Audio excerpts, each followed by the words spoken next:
ஈவினிங்கில் டின்னர் சாப்பிட்லான்ட்டு நான் இன்றைக்கி வந்திருக்கிற இடம் பார்த்தீங்கன்னா கொரட்டூரில் இருக்கிற சென்ட்ரல் அவென்யூ. இந்த இடத்துல இருக்கிற ஹோட்டல் நியூ சரவணாஸ் அப்படின்ற ஒரு ரெஸ்டாரண்ட் தான் நான் இங்கே வந்திருக்கிறேன். கொரட்டூர் மக்களுக்கு ரொம்பவே பிடிச்ச ரெஸ்டாரண்ட் இது. டின்னரில் பார்த்தீங்கன்னா ஒன்லி தோசை இருக்குன்னாங்க. அதனால் நான் இன்றைக்கி சாப்பிட்ட தோசை பார்த்தீங்கன்னா ஆனியன் ரவா தோசை. இங்கே தோசை ஐட்டங்கள் கொஞ்சம் எக்ஸ்பென்சிவாக இருக்குங்க. 75 ருபீஸ் ஒரு தோசைக்கு சார்ஜ் பண்ணுறாங்க. ஆர்டர் பண்ண 5 நிமிஷத்தில் இந்த தோசையை சுட சுட சுட்டு கொண்டு வந்தாங்க. நல்ல கிறிஸ்பியாக இருக்குங்க இந்த தோசை. தோசைக்கு பார்த்தீங்கன்னா 2 வகை சட்னியும் 2 வகை சாம்பாரும் கொடுத்துருக்குறாங்க.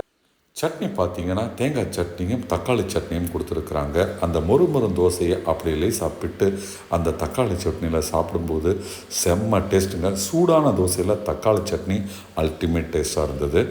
அடுத்து நான் ட்ரை பண்ணது நல்ல அந்த தேங்காய் சட்னியில் 9 மணிக்கு கூட பார்த்தீங்கன்னா தேங்காய் சட்னி நல்ல ஃப்ரெஷ்ஷாக இருந்ததுங்க.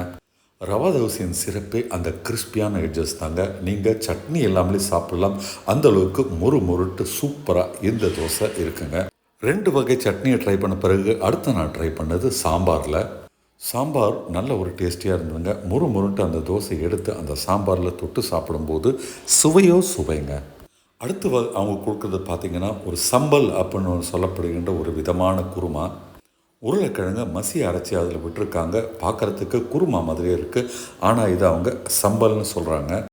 கொரட்டூர் பக்கம் நீங்கள் இருக்கிறீங்கன்னா இந்த ஹோட்டல் நியூ சரவணாஸை ஒரு தடவை ட்ரை பண்ணி பார்க்கலாம். ரேட் கொஞ்சம் அதிகங்க. 75 ருபீஸ் சார்ஜ் பண்ணுறாங்க ஒரு தோசைக்கு.